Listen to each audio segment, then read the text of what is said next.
కొన్నిసార్లు మనం అడిగినవి కూడా ఆయన, మనం అడుగుతాం, చాలా విజ్ఞాపన చేస్తాం, మొర్ర పెడతాం, ఇవ్వడు ఆయన. బాధ కలిగితే. అని గుర్తుపెట్టుకో, ఇవ్వలేదని నువ్వు ఆయన తృణీకరించొద్దు, ఫీల్ అవ్వద్దు, నిరుత్సాహపడద్దు, అందలేదని దుఃఖపడద్దు, నేను ఆశించింది నేను పొందలేకపోయానని చింతపడద్దు.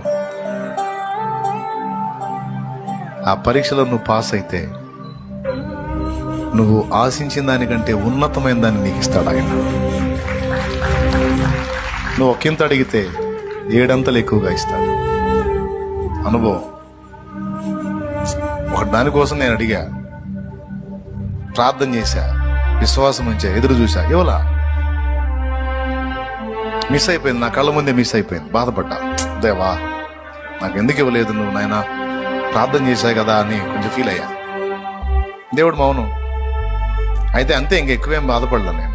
సరే, అది ఇవ్వలేదంటే నా తండ్రి ఏదో కార్యం వేరుగా ఉంటుందిలే, ఆయన ఆలోచన వేరుగా ఉందిలే, ఎందుకు నేను ఇబ్బంది పడాలి, ఆయన చిత్తం అనుకున్నా.